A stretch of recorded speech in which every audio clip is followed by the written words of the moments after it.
Hola a todos. Bueno, pues este vídeo de hoy se lo vamos a dedicar a cuatro personas que ya no están, a cuatro personas que defendían la libertad de expresión, la libertad de creencias, la libertad, al final, como palabra importante, con letras mayúsculas. Pues a estas cuatro personas que ya no están, a estos cuatro lápices, dedicamos hoy. Posiblemente alguno de ellos tuviera una Mega Drive o tuviera una Super Nintendo. Pero bueno, en el recuerdo estará siempre gente como esta que defiende la libertad de expresión. Pero bueno, vamos ahora ya a lo que nos toca, que es hablar hoy de la Mega Drive y de la Super Nintendo. Estas dos consolas, en lucha, en una lucha casi fratricida, casi entre hermanos, porque entonces solamente había dos consolas. Y había hermanos que tenían una consola y otros tenían otra y así. Pero bueno, era una época mucho más bonita que la actual. Era una época diferente. Y bueno, era una época en la cual, pues bueno, se jugaba de una manera diferente a la actual, los juegos duraban mucho más, eran mucho más caros quizá proporcionalmente al nivel de vida que teníamos en aquella época que a lo que había hoy. Estamos hablando de cartuchos de 60 a 72 euros y cuando llegaron a bajar pues se quedaban en 36 euros. Las 10 o 12 mil pesetas de la época o las 6.000 cuando había, de lo más bajo que llegué yo a ver de venta de un cartucho, con sus cajas, en un caso de cartón y en otro caso de plástico duro, con sus instrucciones en color al principio, luego ya aquilataron y pasaron a blanco y negro. Y bueno, estas dos grandes consolas, yo las tuve las dos prácticamente a la vez, luego me pasó como ahora con la Xbox One y la PS4, estaba en los dos sitios. Vamos, comía carne y comía pescado, va a decirlo un poco de broma.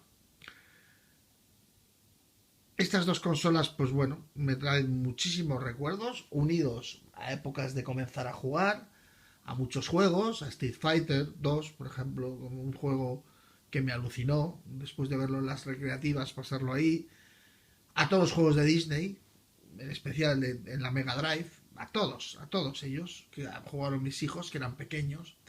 Tanto mi hijo Eduardo, nacido en el 93, como mi hija Alejandra, nacida en el 96, que eso llevó a que prácticamente estas dos consolas estuvieran hiperactivas, yo diría que hiperactivas, hasta lo que sería el 2000 o el 2001, ya no existiendo prácticamente juegos.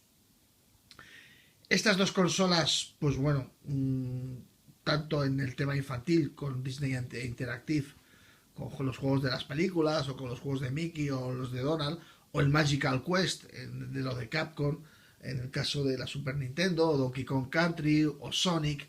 Es decir, existían grandes juegos para los niños de aquella época y no tan niños, ¿no? Y quizá los primeros RPGs, como el caso en mi caso con Zelda, o con el caso de Illusion of Time, o montones de juegos que realmente pues hicieron que prácticamente esa generación siguiente, que fue la generación de la PlayStation 1 y de la Saturn, al ir en disco, para mí pasara totalmente desapercibida. Es decir, seguí con los cartuchos, seguí con la Nintendo 64, seguí jugando a juegos que estaban muy orientados a la de mis hijos, y no fue hasta principios de este siglo, prácticamente del siglo que vivimos, cuando ya tuve un poquito después de que saliera la PS2 y luego la GameCube, ¿no?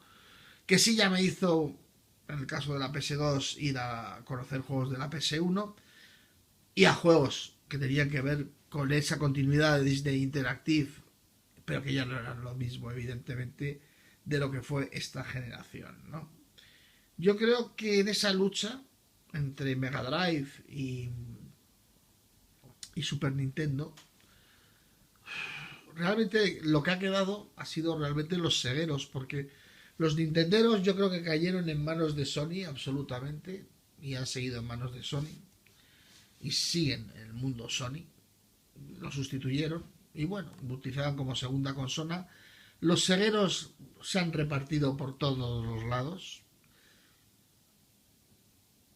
Y yo, si tengo que elegir una, lo voy a decir claramente, elijo la Mega Drive, aunque reconozco que la Super Nintendo era una consola mucho mejor. Pero si me eso, ¿a cuál te llevarías a una isla? Pues sin duda la Mega Drive. La Mega Drive, pero sin duda, sin duda. Y eso le echaría de menos la Super Nintendo, porque hay muchísimos juegos. Aquí tenéis las dos. Aparte de esto tengo la Genesis con su 32X. Pero no he querido entrar en esto porque he querido entrar. No son las dos originales que tuve, porque la Mega Drive 1 se llegó a estropear y la Super Nintendo la acabé por cambiar porque se amarilló. Porque no sé si os habéis dado cuenta que esta no está amarilla. Que es otra de las cosas que estoy muy satisfecho con ella. Que ya es de esa generación con un plástico que no se amarilla. Es un vídeo, en cierta manera, de recuerdo. Hoy, de recuerdo a lo que es la Mega Drive y lo que era la Super Nintendo. Dos consolas que aunque hace 20 años yo jugaba a ellas. Y ahora que hace 20 años que apareció PlayStation 1, yo no puedo recordar PlayStation 1 hasta el año 2001, 2002 o 2003 que me empecé a comprar juegos.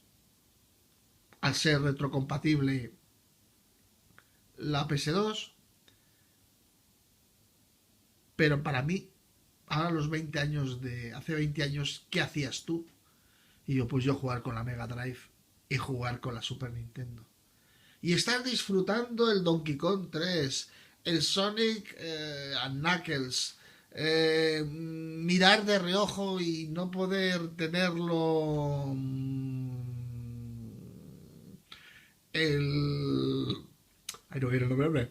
La Mega Drive 32X. La Mega CD nunca me apeteció mucho, pero la Mega Drive 32X sí. Y la he llegado a tener ya muy mayor. Pero bueno, es lo que hay. Un recuerdo para las dos.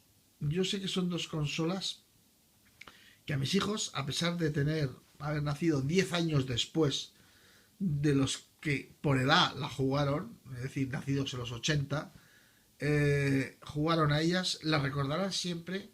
Y habrá juegos que evidentemente para ellos, pues Pinocho, Pocahontas. Por ejemplo, hace poco me enteré que Pinocho no solo había salido para Mega Drive, también salía para Super Nintendo.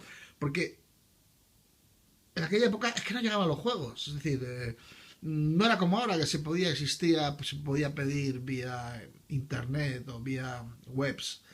En aquella época solamente había las tiendas, los grandes almacenes, en el caso español Corte Inglés, y lo que llegaba, llegaba. Y si traían dos juegos, ¿no? Yo, por ejemplo, el siguiente paso que fue dar a la Nintendo 64, un juego que me apetecía mucho, que era el de Conker, Bad Fur Day, lo tuve que conseguir a través de Francia y me costó una pasta. Que es el juego más caro que he pagado en mi vida de cartucho, ¿no? Puede ser las 16 o las 17.000 pesetas, ¿no? Estamos hablando de más de 100 euros. Lo ha llevado al cambio actual, ¿no? O sea, una pasta, una pasta, una pasta, una pasta. Bueno, otro homenaje a una cosa que se llama el cartucho. No he querido poner ningún cartucho porque si pongo un cartucho me decantaría entre una o la otra poner dos cartuchos y he dicho están mejor sin cartuchos. Pero un homenaje al cartucho, a esa maravilla que se llamaba el cartucho, a esa maravilla que se llamaba el cartridge en inglés, esa maravilla que era cargarlo y al momento podías a jugar. No había no había ni que actualizar, ni había cargas en tipo luego como el CD, no o el DVD. Se podía jugar al momento, no necesitaba actualizaciones. El juego llegaba absolutamente testeado ya y machacado por los jugones o gamers de la época. Y bueno, pues eso, que hoy un recuerdo para la Mega Drive y para la Super Nintendo. Y un cariño para los lápices también. Un abrazote.